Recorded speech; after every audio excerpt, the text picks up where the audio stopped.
Evet, hepiniz hoş geldiniz. Welcome everyone. We are in the last session of the long-term marathon of Zero Build Turkey. Today we are in the youngest session of the forum. I would like to welcome you all. My name is Ozan Şahin. I'm the leader of Zero Build Turkey University Network. It is my first period, and I will not take further ado. The presentation will be two ways, and here we will listen to the prominent speakers, and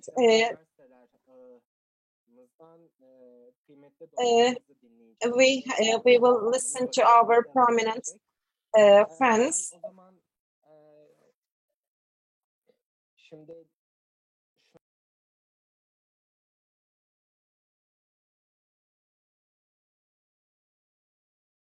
Today, our primary objective is to have pacifies the climate change. I'm a student of political sciences and business public administration, and for our thing we are important. There are several initiatives like this, so I'd like to thank everyone in this organization. I'd like to thank the organizers of this event. And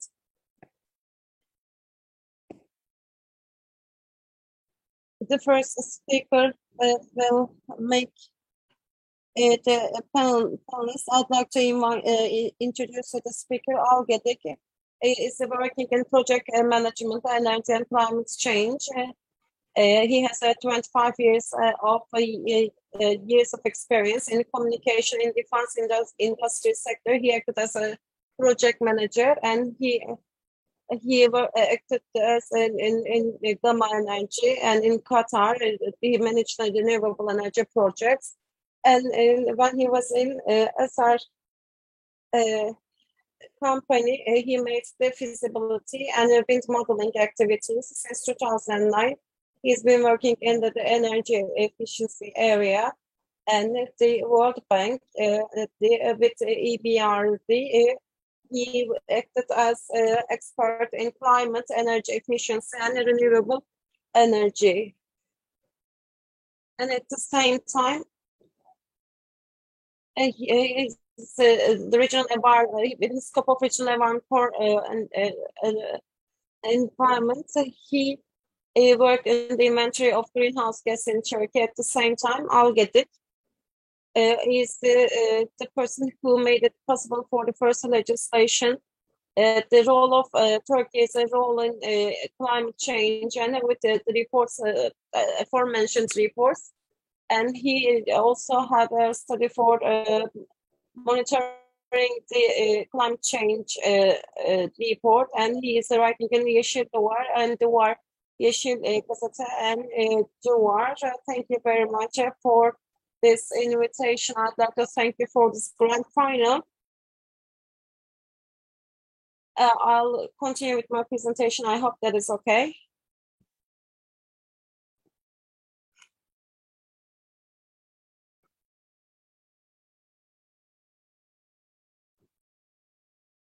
Can you see the presentation?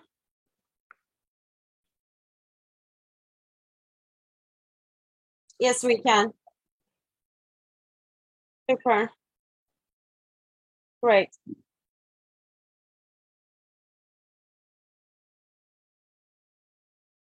I'll talk about İklim Der. I am the head of İklim Der Climate Foundation. We are here with master friends, prominent friends, and you can go into iklimder.org. Thank you very much for introducing me. I will not go into details, but you can find the reports and the references here in this link. And let's get to the checks. And we know that there is the temperature and carbon dioxide relationship in the last 400,000 years. So there is there is a relation with that, and we can say that carbon dioxide, one in a million of we made distorted it. It is 417.41 particles, and there will be 1 centigrade of increase, and we increase this, and you can think that the heat is there, and with the temperature increase in temperature, so we of course we started for 10 years we are losing the ice in the northern pole. So at the same time, when we see that it is always we are done or we are at the last stage, so the nuance, this is the 2007 IPCC report, and when you look at this, when you look at the map, we see information about our scale, and we see that there are the tipping points in Greenland and in northern Antarctica. We are aware of the situation, and when you look at this, and the tropical receipts, we see that we hear the whispers of this. So even if we stop emitting carbon dioxide, we will fall back. There's a very narrow gap, and we will look at this narrow gap. What we have an update in the beginning of August, the Climate Change 2020 to the Physical Science Basis report was published. And if we are to make a summary of this report, it was approved by the government. It's a very official document. The summary of the report is that the climate change in terms of oceans, the sea level, and the ices, and this change will continue for 1,000 years, and there will be changes in the other areas, and that will be long lasting. So, in a nutshell, the climate balances have fallen down, and we are with a point we cannot go back. The alternative, the carbon dioxide. Of course, I'd like to tell you that in such activities, there is negative emissions. We are having it with the thermal power plants, but then it's like an energy system about collecting the carbon dioxide. But this is not a logical or a very nice solution. Why am I telling this? Because we are in a very difficult phase, and it is actually are important. And the extreme climate events, there is an increase in the number and the magnitude. 10 years ago, in the 1850s, the extreme heat is it's 2.5 with 1 centigrade degrees, and the drought increases from 1 point to 1.7 and in 1.5 centigrades. So there's a huge increase, and in 2 degrees it will not increase, but it means that there are disasters day after day when you collect these numbers. And this is situation when considered in terms of Turkey into comparison between 1990 to 59. When we look at the ratio, so the extreme weather conditions is it is 4.9 as an average. There is a weird thing here. We are above the world's average, and there is an increasing number of events because not all the extreme, not all disasters are because of the climate. We see that this is about the fire outbreaks that they took a long time. It's related to climate and infrastructure, but there are other things for which it's increased. And with IPCC, it gives us a certain range, and in order to control 1.5 degrees, so we with 50 and 83, it gives us our options. It is not I control this about this for till the morning. It is like a rule of the climate. There is a 17% of ratio, and so we can say that there needs to be bullets in 5 of the 6 will you play this game. But the best scenario is that when you play this game, I don't want you to play this game for the roulette. And for with the budget, we can say that with 83% reliability, it is a 300 billion tons. So according to we have 7 years of budget, and since until 2026, this will decrease. We will use it very carefully, and we will. That will be a diet. It is like for a living, actually, a sharp living, actually. Let's not play the Russian roulette. What to do? We were very sad about the floods, and for example, in Wolfsburg and Ayancık, and the fire outbreaks in 52 cities, and this affected everyone. And this summer, we don't want to experience this summer again.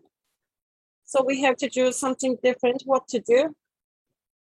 This graphic is for Turkey in the 50s and 60s. When we look at the number of extreme weather events in 2000, this is 157. In 2000, it is 309. I'll tell you the worst. Of course, I knew that this year would go bad, but this will confuse you more. And we have a record in this. So there is 82 of them. And in 2010, it is in 980s. So there is we cannot compensate for 2021, and we have to do something right. We have to solve everything till the morning. But on the other hand, when you consider Turkey's situation, Turkey is using coal in 1987. In 2005, it gained momentum. Petrol, oil use it's more disseminated. We are trying to disseminate natural gas, and the renewable energy decreased, but there is an increase there. And for the hydro power plants, they have a very humble role.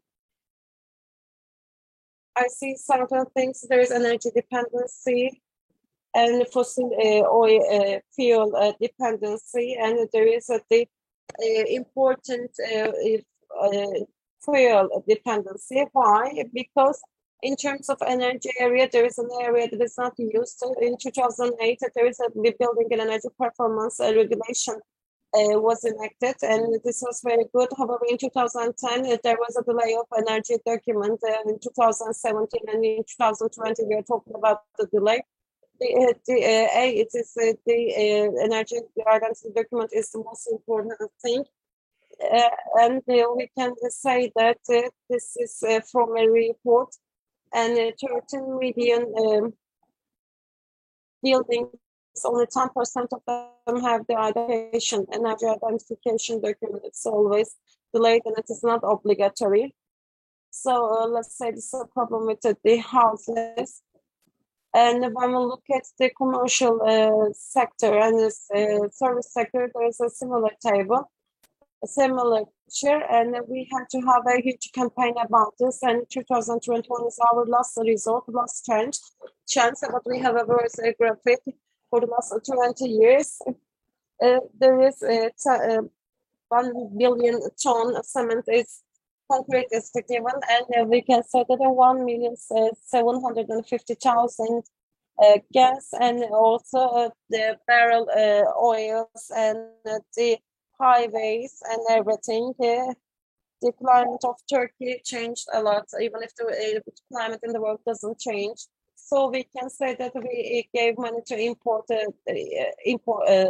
$665 million, and there is so we increase 1 ppm of greenhouse gases with the emissions we had, and this is the third hot year, and of course 2020 set a record for this. This is a bad equation, and we have to internalize it.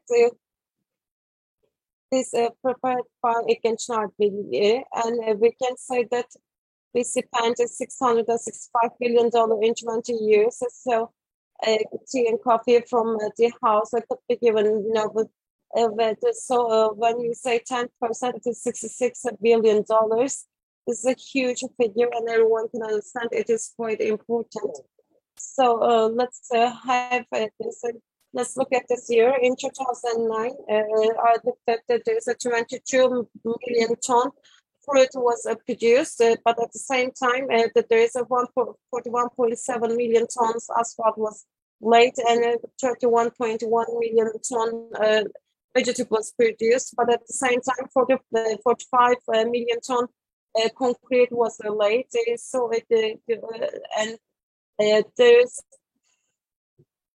we had a week production, and when you calculate this, and there's a 40.8 million ton barrel oils at the same time 45 million tons of gas, and 120 million tons of oil, coal, and 22.8 million raw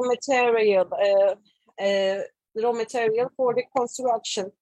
So we see you can see the figures, and the figures are very expensive, but there is a price to be paid. And in 2009, and so there is 399 million ton carbon dioxide and 41.2 million of import that we face. It is a very drastic economic indicator. So we are talking of asphalt, concrete, gas, 422 million of concrete construction materials. These buildings are problematic, and this is a huge problem. We have to look at the results, and then we will go for the campaigns. And it is will change, and there will be extraordinary meteorological events, and we have to put efforts for not having this, but we do not have the budget, and with the non-existent budget we cannot do that. So we cannot have a diet, we have to leave it, and this is a very sharp transformation. What to do? Of course, for this work, when we look at this for the reports, there is a 15% of decrease of emission. And this is very assertive that in legislation, the central power plants had to be closed down. But this year we closed down, and the power plants have to be closed the upcoming year. And the facilities, using the coal should be closed down as well. This, in order not to have a harsher summer, we have to have a system. And the speed is so high that it could be very fast, but 10 years is actually a second for the climate. Is it enough? We of course, there needs to be energy efficiency, and we have to make it larger, the energy efficiency, and we have to grow the energy efficiency, and we have to have it at zero energy, and we have to go to this. In zero bill to 2022, we have to discuss the roadmap for that, but that isn't enough for this energy. So we have to work through, and at the same time, the electricity system should be supported. And let's say we have an energy gap. There is a wind and solar energy, and we can solve this. As you can see, it's out of the picture. It's nice to have, but we don't have it. We have to make a leverage. What we have to do that, and we have to continue with our dreams. Efficiency is there, and we have many good tricks about this, clues about this. We compared EU and Turkey as a result of this. The fossil fuels and biomass. It is 1 out of 90. In these buildings, there is a 0.8 they have. This is the fossil fuel energy. However, it increased the biomass, increasing from up to 1.6 what Turkey did. Turkey was a 1, and in 2019 it increased up to 3.3%. What about the biomass? Decreased from 1 to 0.2. It killed the biomass, and we killed biomass. However, you did this as the opposite. I will not go into detail, but there is that is about the common report from the European Union and Turkey. But if we go beyond, for Turkey until 2005, they're going parallel with the European Union, and the buildings energy consumption was competitive, and it wasn't so bad. However, as of 2005, we opened the box, and in 2010 the leverage increased. However, when we look at the CO2 emissions, it is even more. And now the European Union, it is 0.74 tons. So it is when we emit 1 tons, and now it is 2.44 tons. So we have to we have to have a gap in between and close the gap. And of course, the 2007 with the enactation of the law, we were going very good. But at the end of the day, because of the delays, everything went bad. So what to do? Our campaign is on its way, and I'd like to ask a question: where is it, and which year is this? And I'll give you the answer if you write it to a piece of paper. It is a campaign, and our campaign is that our energy will be sufficient to us. It's an energy efficiency campaign. And for the Z generation, it is beyond the Z generation Z.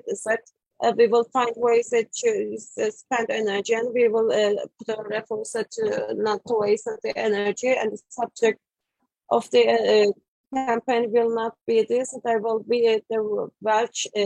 These are the efficiency ambassadors in their campuses. So in this way, they will going to work to increase the energy efficiency. It's a very good business package, and it is a very relaxed, and it is something you can see with the, and of course there will be energy efficiency responsible, and put the unit and have the tea. But when you're going to have a tea, just have a bagels with you. This will be nice. We will have them the energy efficiency data to look for ways, and this it's about being a partner in the energy efficiency in the campus. We want them to look at the energy efficiency, but there will be a technical and tactical support there. So we will give all the support we need, and we are very happy with the team. So we will look for the efficiency ways together. And of course, the transformation of a university is important, and that will be a youth campaign, and it will honor the youth. And if we are successful, this is a very valuable way. We have to have the capacity. We have to make negotiations. If we have the capacity to negotiate, that will be better, and we will change the campus, and there will be the dissemination of the positive energy. We will look ways for that. So this is a very good, great campaign we have, and now there are the volunteers in more than 20 campuses. There are feasibility studies and drainage and exploration activities are being conducted, and very good data is collected. So I had some reservations, and the data is about changing it. I hope that we will receive some answers with that, and regarding that, our energy will be sufficient for us. And with I'd like to launch the campaign. And this is a photo of 10 years ago, and there are nice looking ladies and men. It's very assertive. Our energy will be enough for us, and our ambassadors, energy ambassadors will do. Zerobuild.com. You can just participate until the 30th of October, and we will include you in the team, and so participate into this campaign. Thank you very much.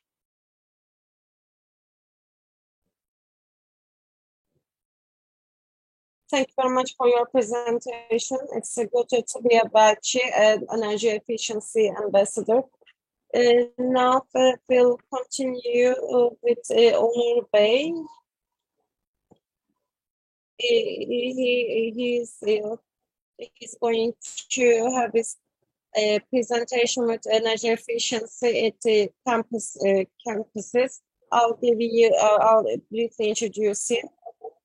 Onur Ünlü, graduated from Mechanical Engineering Department from Yıldız Teknik University with the title, and he's in engineering business management, had a master's degree in University of Warwick, and he started a universal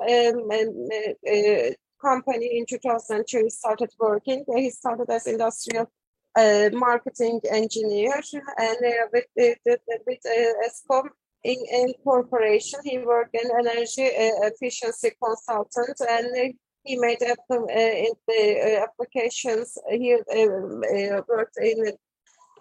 He's been providing service to industrial companies, and he consulted to EBRD, World Bank, and more than 1,000 companies, to international finance institutions, and he gave some information about this.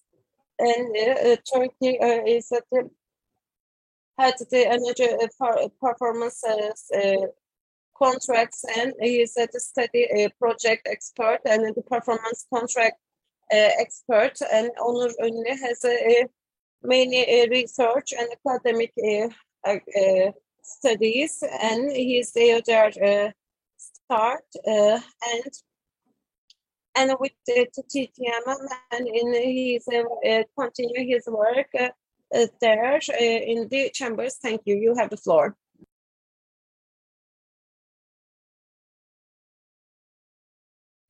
Thank you for this nice introduction, and it is a very great event, and we have this final session that is also great. You can share my screen. While my colleague Önder was talking,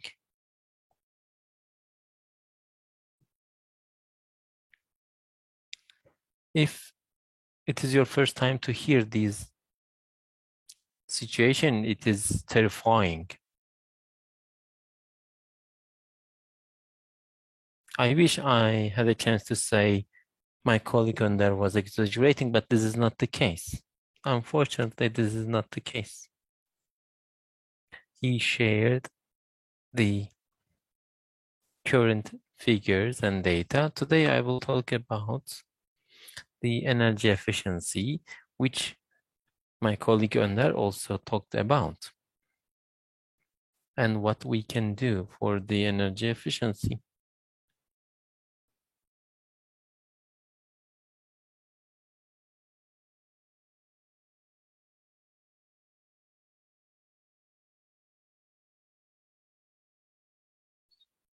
The panelist is trying to show his screen.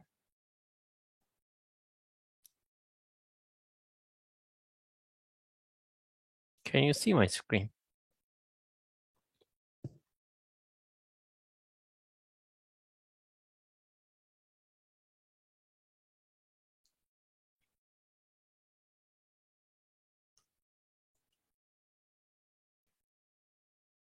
I will not go into details. There's an increase in emissions, and it is likely that there will be a continuous increase. Despite the pandemic, nothing decreased because factories are still working, factories are still active. For this reason or for that reason, we still deteriorate the situation, we still pollute environment. We should stop. but we are unable to stop because we still need for food, for water, and we need for education, socialization, etc. So it is not possible to stop using energy. And in order to meet our needs, we have to use energy. We have to consume energy, and renewables are not enough to cover these needs. Within the existing structure, within the existing system, we are unable to meet our needs from the renewables only. So we need to think about how to reach a balance. Of course, in any case, we will still cause pollution, but we can balance through some actions, through some good practices. Renewable energy is a concept, and sustainable energy is a concept that we reduce the consumption and we minimize the consumption through some improvements, through some good practices. And when we talk about renewable energy, we mean we use fundamental and main resources. And that means we reduce the use of fossil oils. And of course, we need to have enough energy for our life. Of course, this sustainable energy management is an issue at your individual house level, at school level, and also at an industrial level. The first part is energy conservation. Sometimes these terms are confusing and some people use them interchangeably, but that's not the case, because conservation means we change our habits. For example, while you brush your teeth, if you stop water, then you save energy. And if you turn off light, for example, when there is no one in the room, and when you leave it, then you can reduce the energy consumption. And the second stage is energy efficiency, which includes investments, because you can change your habits, you can regulate your habits, and you reduce the consumption to keep the same standards. And it is time to make investment. That means, for example, in your house, in your office, for example, you can change the lighting with the more efficient one, or you can change your water equipments, etc. And these are simple steps, simple applications. At the industrial level, you can have these pressurized air compressor, these cooling equipments, heating equipments, ventilation equipments can be changed. The key issue is how to reduce the energy consumption while maintaining the same operational level. Yes, we reduce it to 90 level, for example, 90%, but we still keep it. And as for the sustainability, the last stage is how to generate this energy that we already reduced in our consumption, how to generate it from the renewables. And my colleague Önder triggered the issue. So if you join this campaign and if you talk to one of the colleagues like Velchi, that means voluntary ambassadors, while you are having tea, you can ask what you can do. Yes, we can save energy, or there might be energy conservation.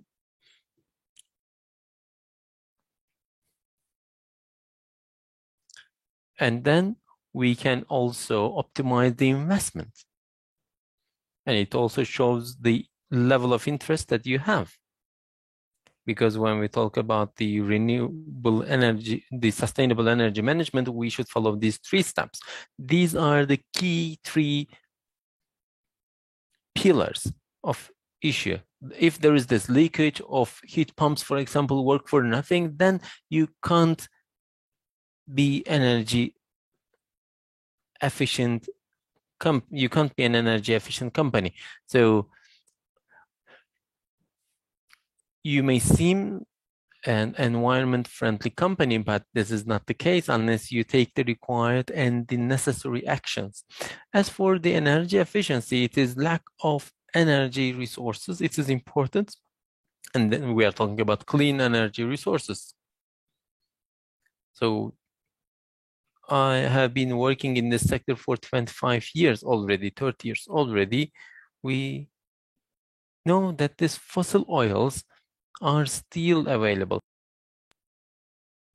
30 years ago, they were saying that the stock, the reservoirs would be enough only for next 60 years. But although 30 years passed, they still say that there is a capacity of 60 years more. So there is an end. So if you buy these services, you can provide these services to someone else. So you need to get the most economic production, but the most economic one is not the best option. So when you go to the most economic one, so as Önder says, no way to use this version. He refers to the coal minings, for example, the use of coal in your production, in your facility. And number 3 is, of course, they are all important, is the sensitivity to environments.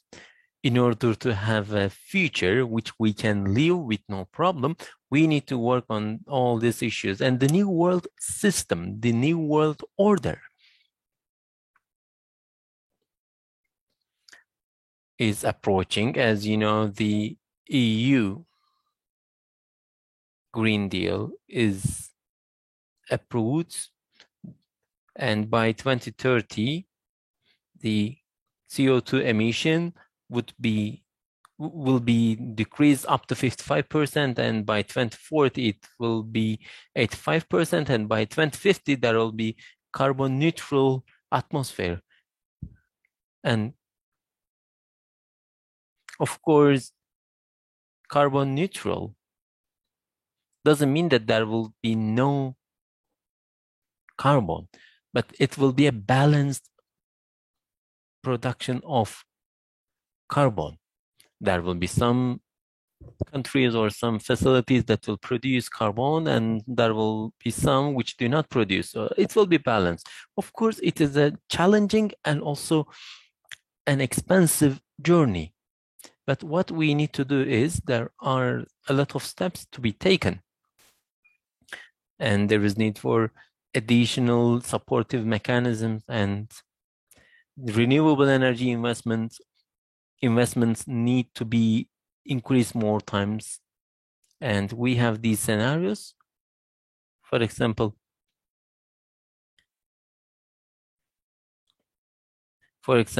regarding the cars,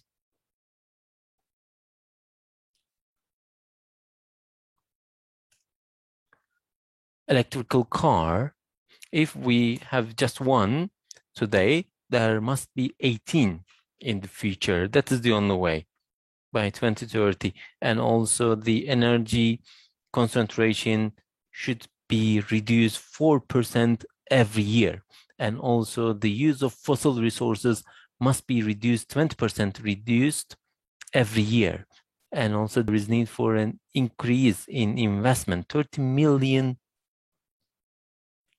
renewable energy investments, and it will create, of course, new employment opportunities, 30 million employment opportunities. And we assume that the energy investments will reach $5 trillion by 2030.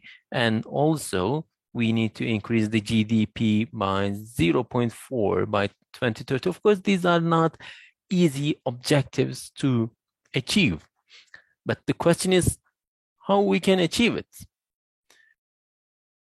As my colleague gave an example of this roulette, we have just one chance. And if we miss this target, there will be a disaster. It will be destructive. So we have industry, buildings, and also transport. So the graph in light green shows the improvements. And this part shows the energy efficiency, and you can see their portion in it. And when we look at 2040 or 2050, we see that there is an increase in this renewable energy part.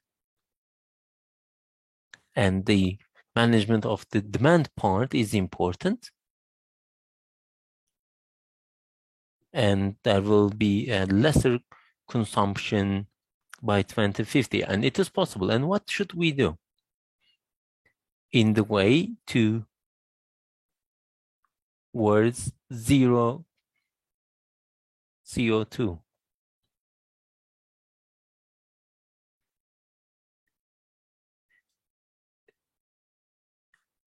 We need to reduce the cost, which is 4 megajoule, and it produces $1 in the industry, and it needs to be reduced to 50%, and we need to make it less than $2 megajoule.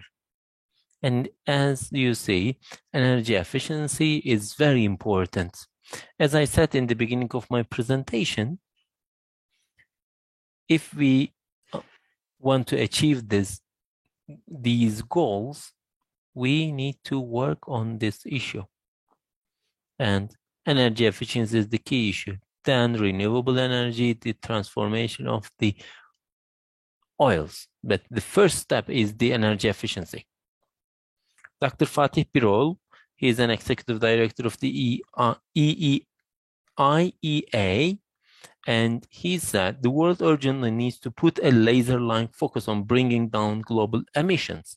This calls for a grand coalition encompassing governments, investors, companies, and everyone else who is committed to tackling climate change. So he says we have to work together. Companies, governments, investors, and we need to work in an orchestrated way. And we need to focus on this issue. So it is not only enough that professionals work. So we need ambassadors, voluntary ambassadors.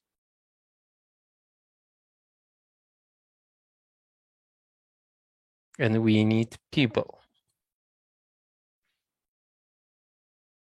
We need everyone who can make contributions to this. That means everyone. And universities are really important. And as regards to the country level,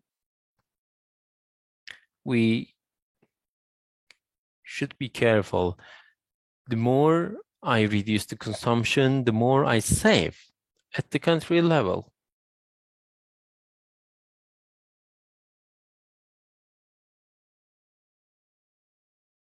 We have 3 parts of the projects. And the first part is the project that you can easily make money, or you can, and the payback period is very short. You can see the impact on the same day. And the second one is main saving projects, and the payback is 1 to 3 years. But we have big replacement projects, and it has a longer payback period, but we should implement them immediately. That is the key point. And when we look at the situation here in Turkey, Turkey is growing fast, and also the population is increasing very fast. And we need primary energy at 3-4%, and electricity needs 75%, and 10% can be achieved with no investment. And when we look at the energy distribution, 1/3 of the energy consumption is in the industry, 1/3 is in the house, and 25% is in the transport. So we consume 300 liter oil to generate 1,000 GDP. And we have a high potential. When we look at the situation in other countries, for example, you see on the left upper side, and we aim to move to left-right side because we need to reduce the energy concentration, we need to reduce the energy density, and we need to improve the opportunities and also the conditions of. Are we in a really bad and poor situation? Not really. We can acknowledge that there are some initiatives, there are some steps, for example, as regards to the legislation. The insulation regulation was introduced in 2000, and the law on energy efficiency was adopted in 2007, and in 2019 there is a new decree on the energy efficiency in the public buildings, etc. So these are some steps, and these are important steps, but there are some barriers to investments. The credibility of the projects and also the need for financing, and all these issues, in fact, we should keep in our mind that the cost of delay in this project is much higher than the project cost itself. And it is an issue that we can solve easily through the energy performance contract. It is called ESCO, which we have.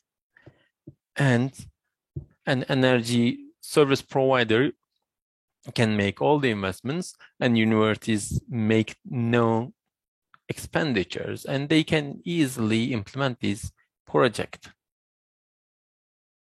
And the savings are shared by the university and by the energy distribution company. Following all these points, I would like to conclude that energy efficiency market, it is called ESCO market, is a multidimensional market. So you can think about what you can save. If you become a voluntary ambassador to this issue, then you will make contributions to the world. And the second issue, which is about our future, if you, for example, if you are in the sector, you can begin working for an energy company in the future, or you can work for a contractor, or if you study law, then you can work for law firms, or if you study economics or finance, then you can work for the finance or economic companies. So it has a broad spectrum, and there are many disciplines that serve in this sector. So my point is, Turkey has an opportunity, and this opportunity is important. Turkey offers this opportunity. So we are not trying to reach an apple that is at the top of the tree. No, there are fruits that are ready to be collected, and we are trying to enter into the sector. So do not be afraid, don't get scared, and don't hesitate, and don't be dissuaded. Please act now. And if you act now, then it is important for us. So you need a high motivation, and you need to be a volunteer. You need to be a committed person. If this is the case, then you can be helpful and you have to act. This is a requirement for everyone in this society, in this world. You can read, you can carry out research to learn more about this issue. And you can check what do they have in other countries, in other public institutions. There will be seminars organized by the Ministry of Environment and Urbanization. So you can think, you should think in an analytical way. You should question everything. You should see, why do we have water here? Why there is this leakage? And you need to interpret and you need to act. Therefore, it is the way to solve, and you can be a volunteer by sending an email, welchi@zerobuild.org. So the deadline is 31st of October. Let's say 30th of October 2021. Please apply to this position and let's work together. Let's solve this issue and let's show how it can be done and how it is done. Thanks for your patience. If you have a question, I'm more than happy to answer.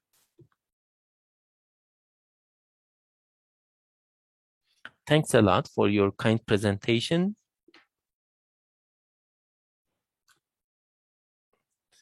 If you join this movement, if you join this campaign, you will learn a lot, you will gain a lot. Please do not hesitate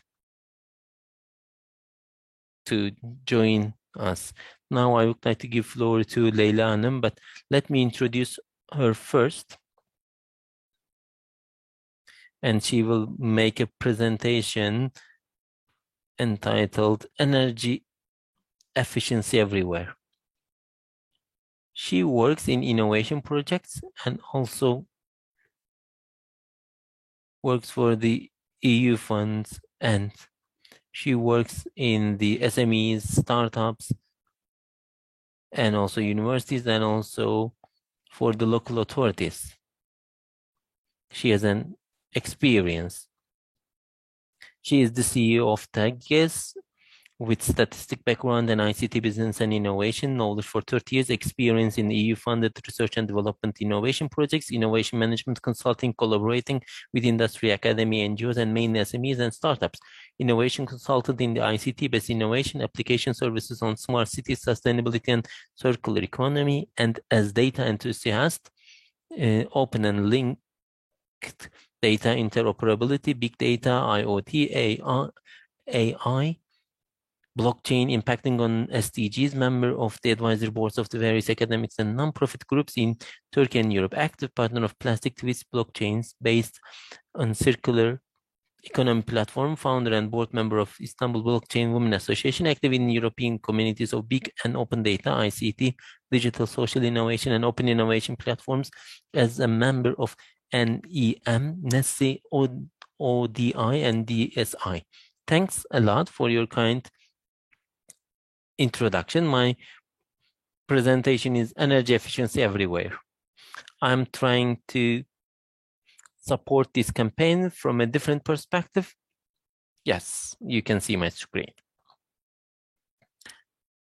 I would like to talk about the digital transformation, because the pace of the digital transformation is unprecedented, and it has an impact at a level of indispensable and important level. We have a dynamic, more dynamic and vibrant and faster. Of course, the types of consumption are changing, or we can use the term the assets, and there are cross collaborations, and all these issues are making an impact on this campaign and on this issue. As you know, these digital technologies and smart solutions are at the center of the new job models, new job models, and data is gaining more and more space, data become more prominent. When we talk about data, we usually think about big data, which is true, but we also see that there is a trend that institutions are raising their awareness about shared data and smaller amount of data, which is important for us. And this is why we are here today. And this is why we have launched this campaign. And there is a pun, the campaigners play with the word, and they use the term kumpanya, which is like a company, but it also means it's the combination of fun and campaign. So it is a campaign with fun.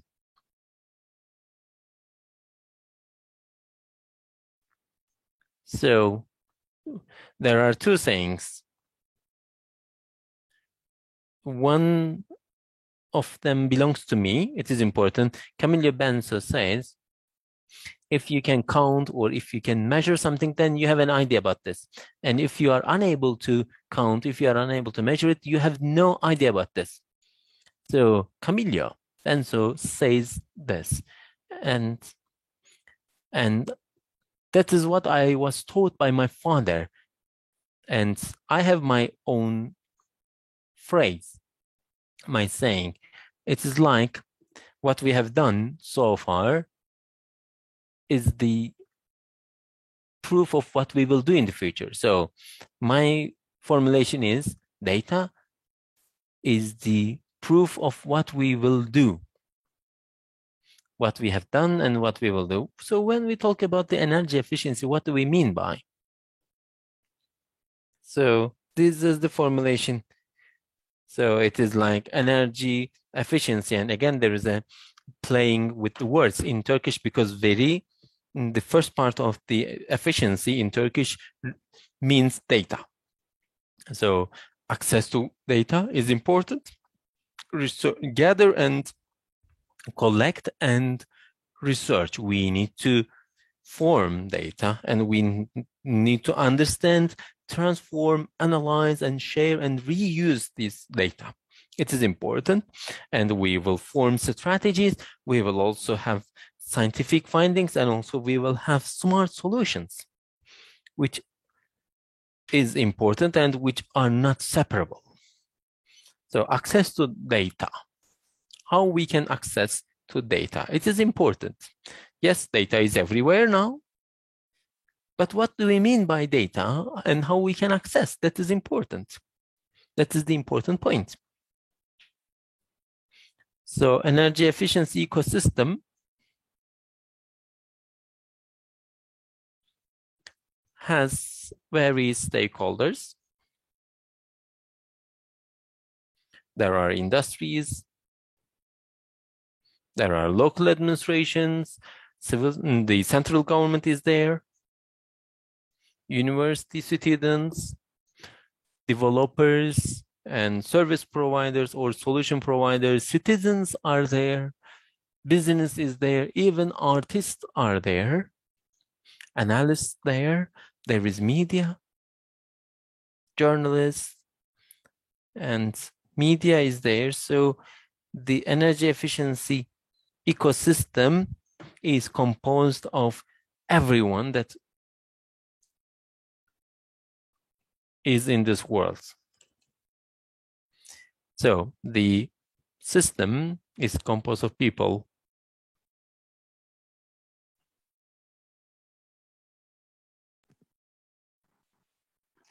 The open data ecosystem is exactly the same. It's because we humans create the data, students, local authorities, energy industry, industries, businesses, media, everybody.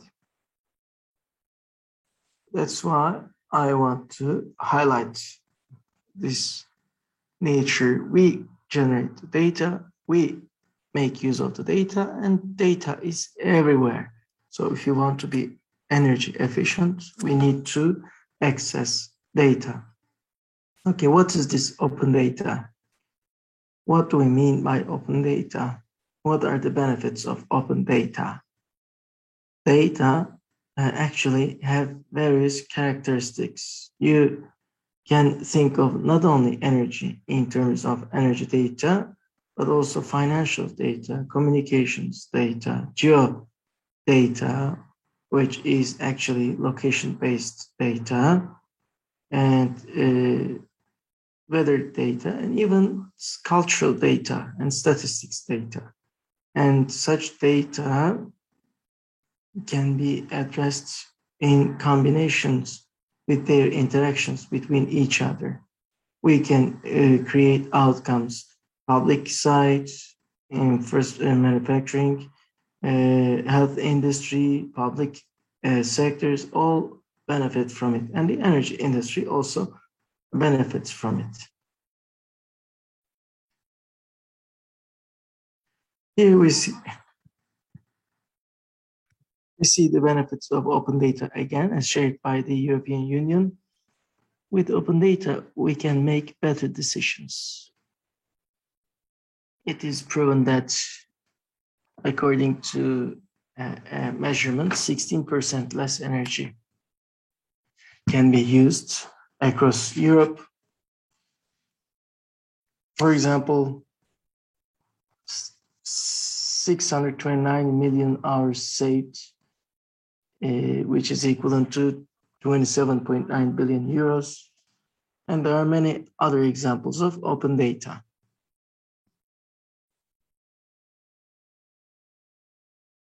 And now, when you look at the energy industry,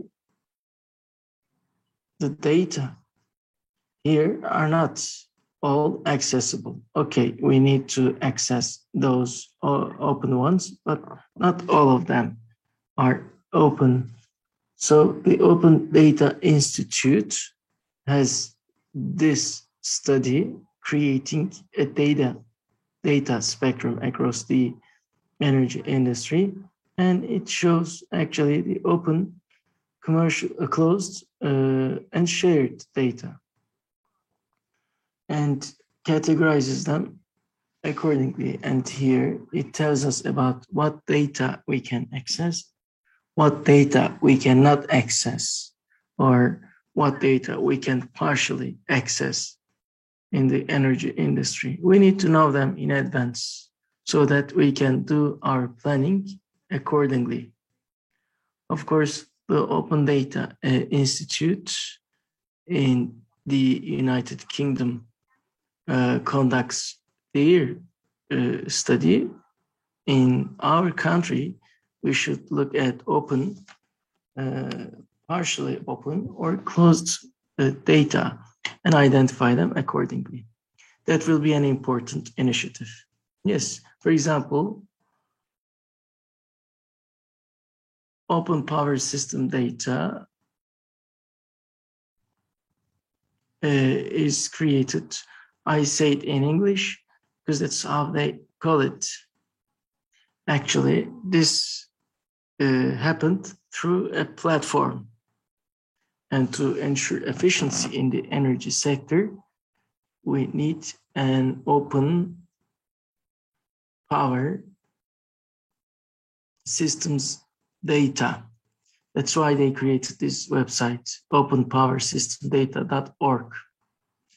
This is actually easily accessible, and everyone can access energy-related data and share their actually statistics. This is not a page, but rather a platform, I would say.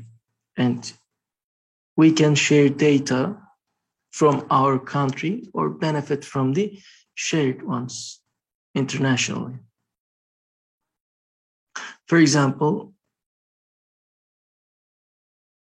there is this other platform, another platform called Open Energy in the UK. It conducts energy-specific studies. It has a forum focusing on that, and it designs everything, including energy search and access control and open energy sits at the top of this pyramid. So countries are opening their databases so that everyone can avail of it. Unless you open your data, it will not do any good. You will have your own data and that will become obsolete. Another source provides data sets about energy efficiency, data.world. Data.world provides energy and water data and energy efficiency, annual energy savings. They belong to different countries. You can find such data. We can also maybe provide data specific to Turkey. And we should actually get certain insights from this website and understand what kind of data we can actually create and even integrate here. Because when we think of our country only, that will be actually, that will cause us to miss on other things. We live in the same world. We are on the same globe. Okay, we have central government and central management of energy sources. They look national, but actually they are global in nature too.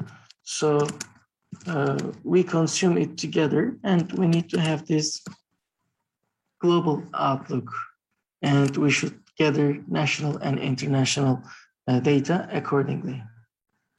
Another source is Data Hub, which provides quick access to open data and data from many fields. And even this allows people to upload and share data.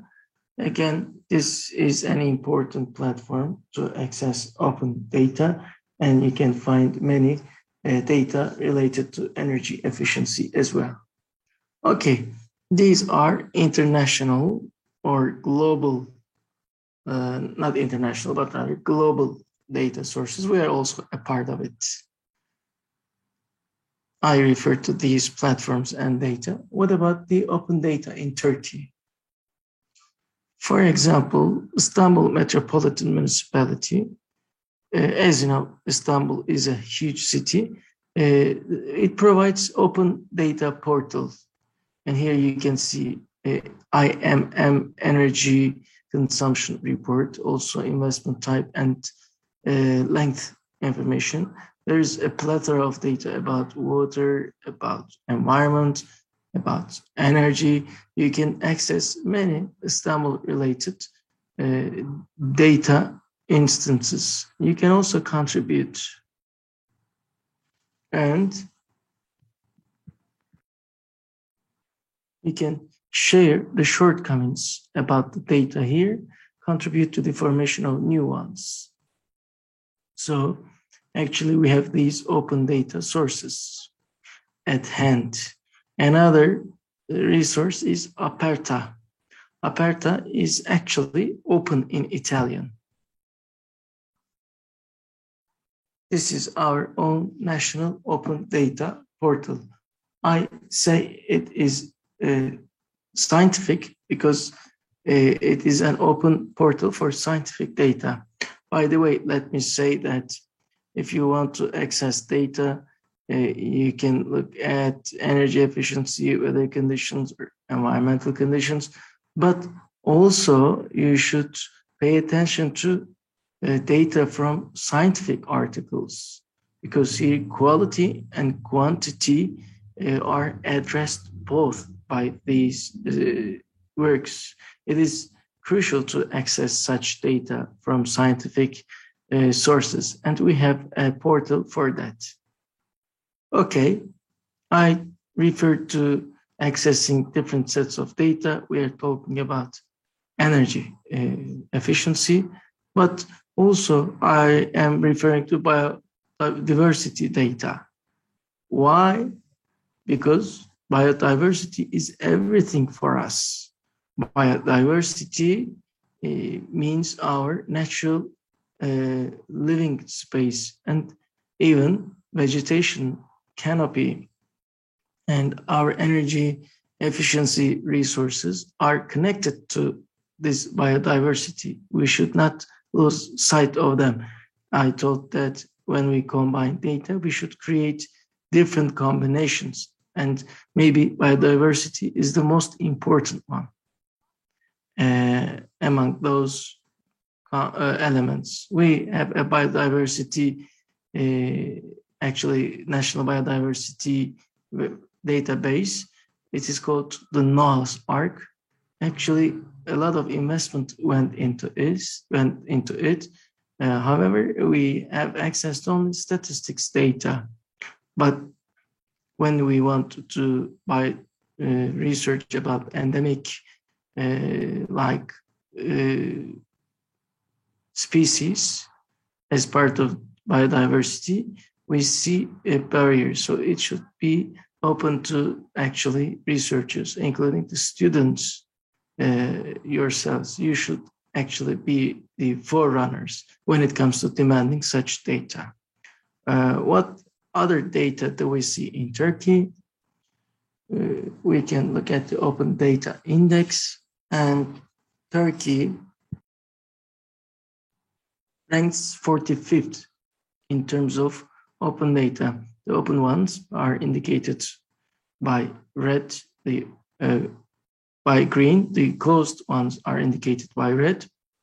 For example, air quality related data are mostly accessible, although there are certain others which do not appear as open data sources, but we have closed ones in environmental data. We need to carry out more projects, and we should exert efforts to ensure that we have more open sources. Okay, thank you. We can also create data ourselves. And we may not be able to access every type of data. Some are closed, some are open. All public data should be accessible, but that's not the case. However, we can create it, and there are very interesting examples about how to create it. And this is actually the funny part, entertaining part. There are creative data generation examples. The European Union created a digital hub for data. I would like to refer to a specific example here. Artists and startups come together to resolve the climate change issue by creating data through novelties. And they develop quite new applications. One of them is called Atmospheres. This Atmospheres app enable young individuals to show keen interest in climate change issues. I mean, these are young people like yourself. It uses music and augmented reality. And they use a game. Here, the goal is to collect data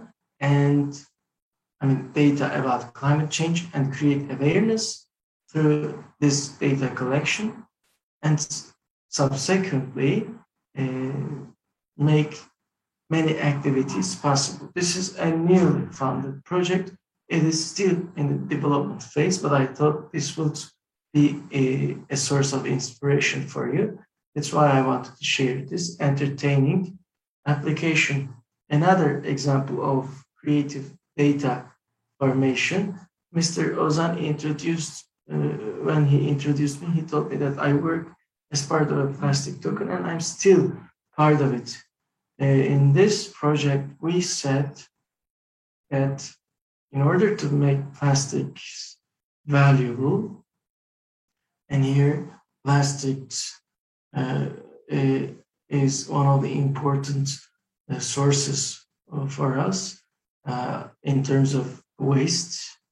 how can we make it more valuable? We thought, I mean, how can we encourage people to make use of plastic wastes more? We created a system under blockchain. It's called plastic token. Here, we want to give plastic token and make plastics more valuable. But here, actually, we are creating a system generating open data. And here, humans, innovation, materials, transport, and the impact on society are the main 5 components. These are all important. You need to look at humans as you generate data, because it is humans who generate and use data and energy. Sorry to interrupt, Ms. Leila, but we are running out of time. Can you wrap up? Well, yeah, when you're the last one, you need to sort of hurry. So we have to benefit from these 5 components. We can think about it in terms of energy efficiency too. Another source is Open Knowledge Foundation, and they have communities. You can join these networks. So I will finish with this slide: from data to smart solution. Smart solution must be green and digital, because we have now Green Deal by the European Union, which encouraged this. So we need to have, we also see certain R&D and innovation targets. This can be more comprehensive about efficient and sustainable comprehensive energy use, or energy efficiency through the energy performance enhancements of stocks, human-focused, cost-effective, sustainable renovation. So these are all the goals by the European Union, and it has arranged its funds accordingly. An example for this can be this project called Platon, and here scalable energy solution systems are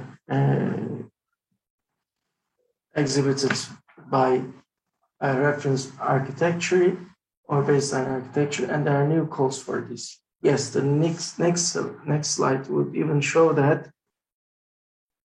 there is this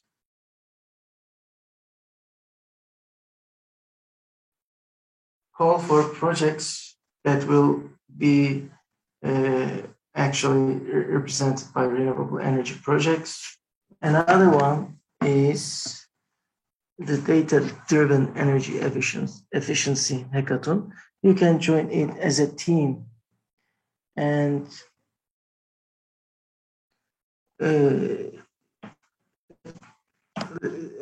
it will take place between October 8 and 10, and the European Union pays 4,000 euros to each team. I think you should join this, as it is about creating data for energy efficiency, analyzing it, and reaching certain outputs. I think it's an ideal opportunity for that. In addition, we have certain calls for R&D and innovation. You can also join them, especially those project developers working on the energy innovation. I think I gained speed at the end of my slides. Energy efficiency is everywhere. Dear energy envoys, I say, you are actually envoys of both efficiency and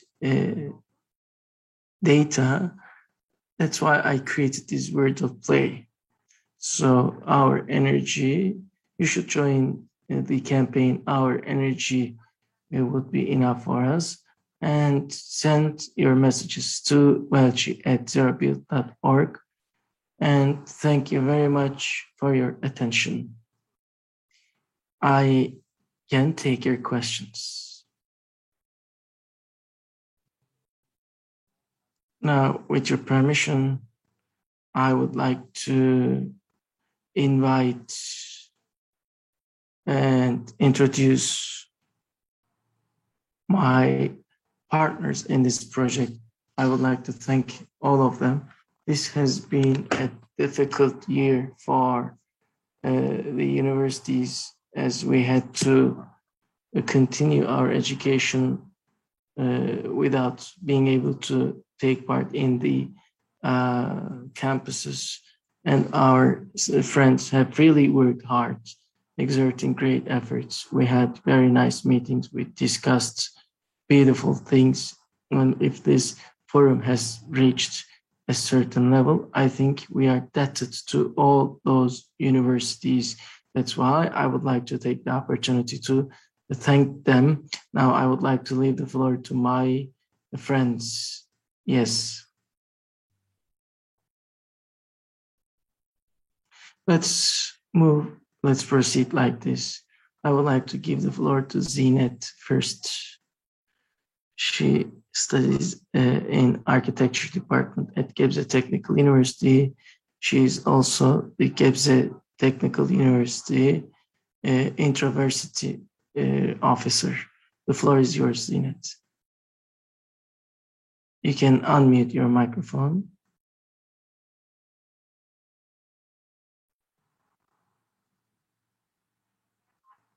Hi, everyone. As Ozan said, I'm the campus leader of GTU, and I have been an efficiency envoy in the project. I'm very excited because I know that the amount of wasted energy, water wasted, actually need to be accounted for. As a person questioning this by yourself, it doesn't mean anything. Okay, personal awareness is important, and it is translated into my actions, but that wouldn't take me anywhere. Being aware of everything and not still turning it into an action was a tragic side of it. Now being here and stating it in a loud way is quite exciting, and turning it into an action is great. I'm sure Zinet in the past also says it's great that you took action. We are running out of time. That's why I would like that. Actually, I wanted to refer to a few universities, activities at certain campuses, so that I give time to my friends as well. Last but not least,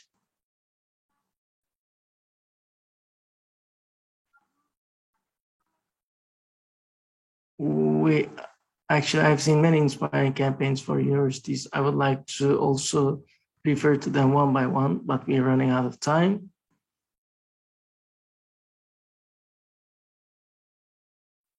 We have grown together with friends. I would like to see all my friends here, but I'm here on behalf of them, on behalf of my campus. I would like to say on their behalf that we are right here, right now, to take action and create our own stories. Our energy will be enough for us. I would like to leave the floor to other students. It has been a very nice speech. Thank you. I'm a little excited. No, that's fine.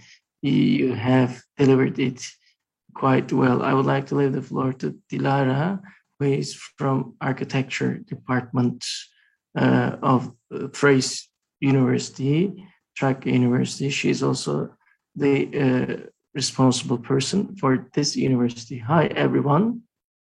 As Ozan stated, I'm the master's student at architecture department of Trace University. I would like to thank everyone for their efforts in Zero Build.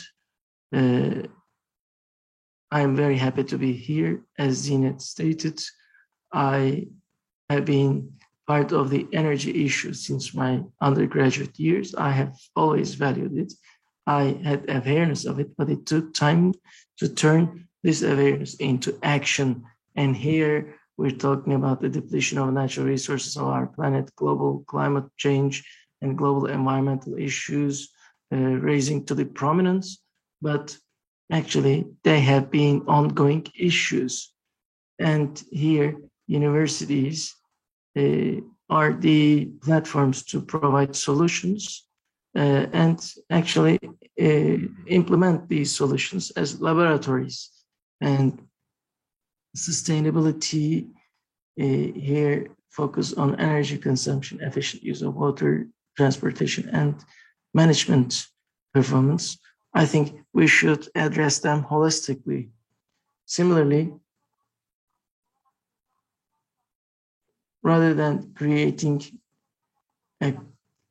addressing current campuses would be more difficult to deal with than creating a campus from scratch. I am here to represent Thrace University, and I would like to share my opinions of this thesis in 2020. Tuba Derendeloğlu prepared a thesis about sustainability in the Balkan campus of Thrace University. This campus is based on 1 million square meter area, and 300,000 square meters of space is occupied by buildings. And here, transportation actually plays a huge role between these campuses. We have reached an awareness at the university, and there are ongoing efforts there. 1013 and 1016 non-stop bicycle network are created in both ways in our campus. Also, outdoor activities are categorized as activity, landscape, transportation, and forestry areas.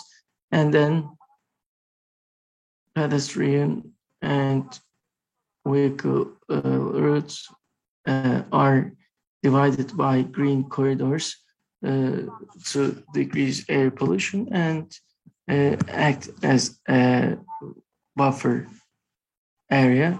Also in the irrigational landscapes, water closet waters are used, and open control armatures are used, and water irrigation is conducted at night time as there's less evaporation there, and they actually plant. They have plants that use less water to decrease waste.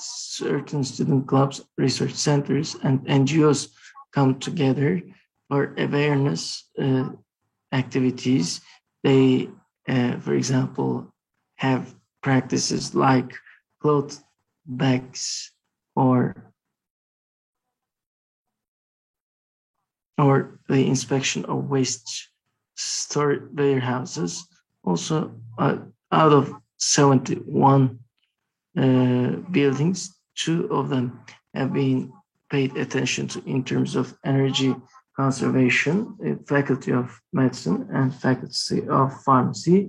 And in current buildings, they have certain simulations for energy conservation, but they are at simulation stage yet.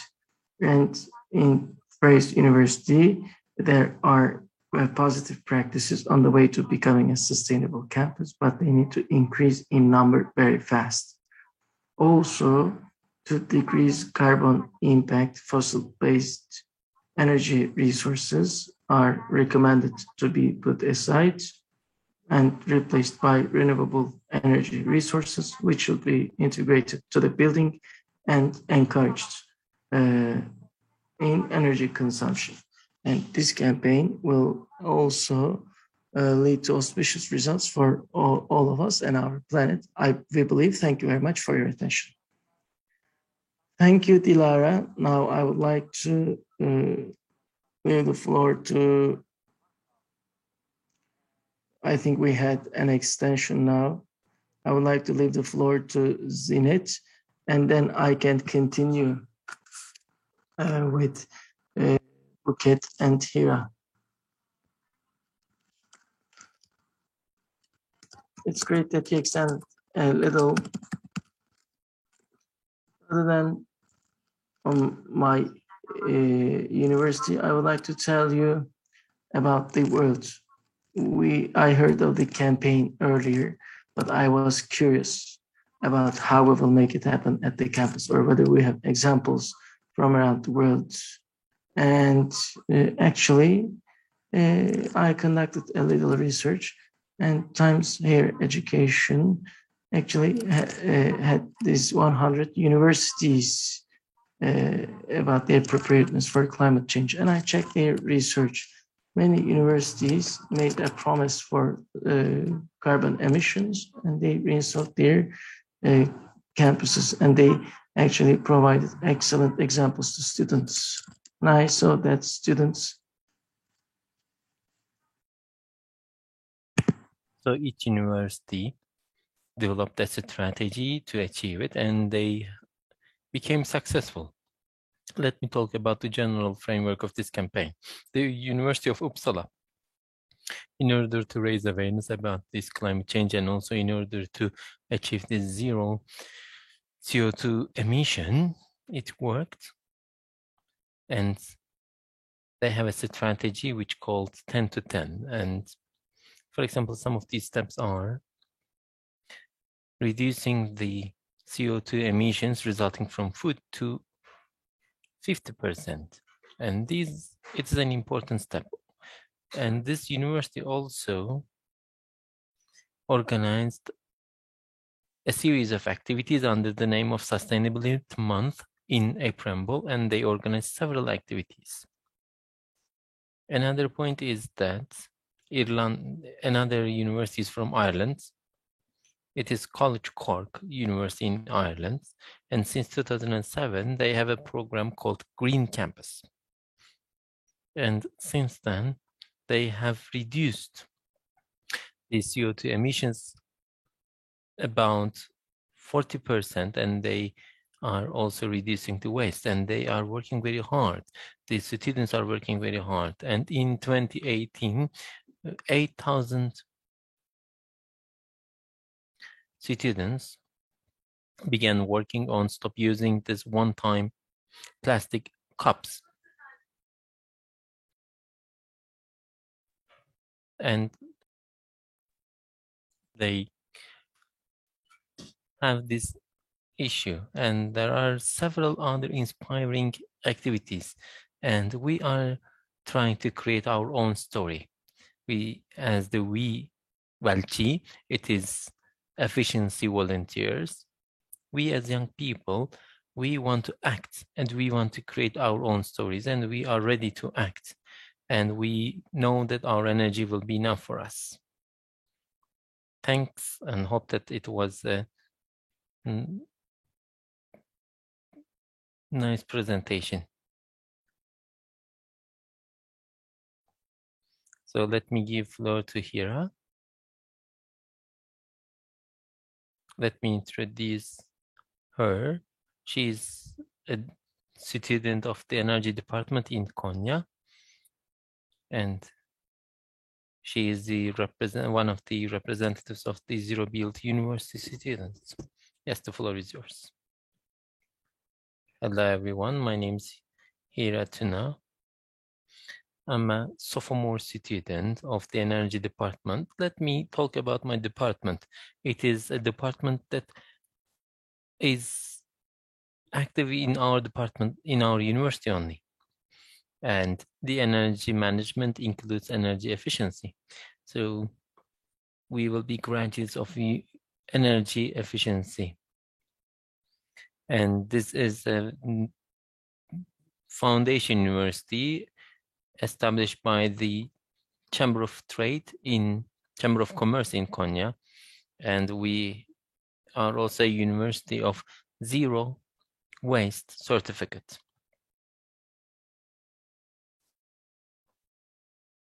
And we have this list of the students here.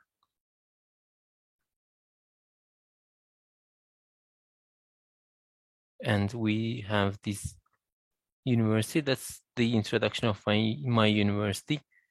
Let me talk about two more universities. Because of the limited time, I'm not going to details. Boğaziçi University is generating its energy, and it has its own power plant, and also it generates electricity, and it generates 40% more energy than it needs, and then it transfers this energy to other universities. The second university is Gaziantep Hasan Kalonji University. It has a solar power panel that generates 1.2 megawatt, and then it also reduces the CO2 emissions. These are the universities from Turkey, and these are some important steps. Of course, there are some other universities. I'm sure that we will do very act. So I would like to give floor to my colleague. Thanks a lot, Hira. Now I would like to give floor to Buket.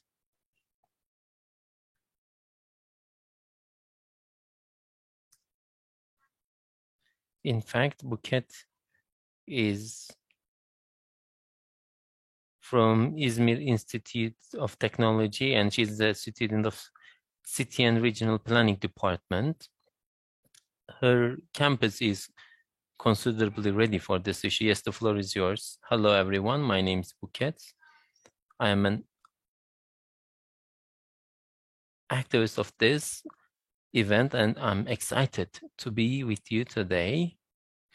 We are doing our best to do something. We are volunteer citizens, and I would like to thank everyone. As Ozan stated, I'm considerably lucky because my university supports us a lot, and whenever there is a project that we present, we get support from the university administration, because my university is working on energy issues very hard. Because of its energy, it has to meet its needs in the energy field. We have 4 wind turbine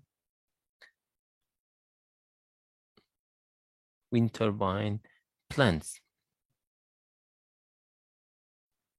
As Hira stated, it is green metric system. It is important. It's an important ranking list, and universities that pay attention to this work very hard to get a higher score and to move upwards. And my university is number 9 in Turkey, and it is 208 in all over the world. In addition to that, VELCHI, it is the energy efficiency volunteers. We work hard and we aim to obtain this energy performance certificate.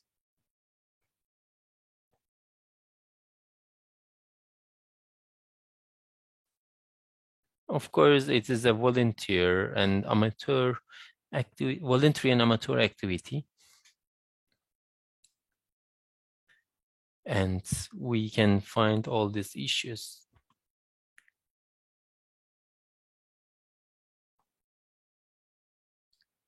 And that's all from my side.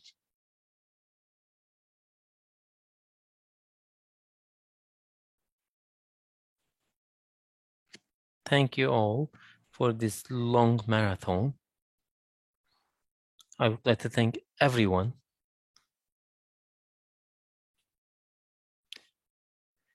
Maybe the backstage was not seen,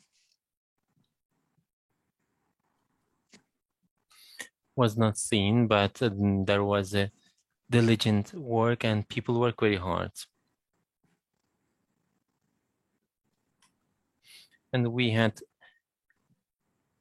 young people and activists from different parts of the country, and we have different stories, and it is about how we feel when we are 40, 50 years old. This is why we are here. And we really want to see you in our campaign, in our company. And before I close the forum, I would like to remind that you can apply to our campaign by 30th of October. You just need to send an email to us with a brief introduction and just inform us about the university that you are part of it. That's it.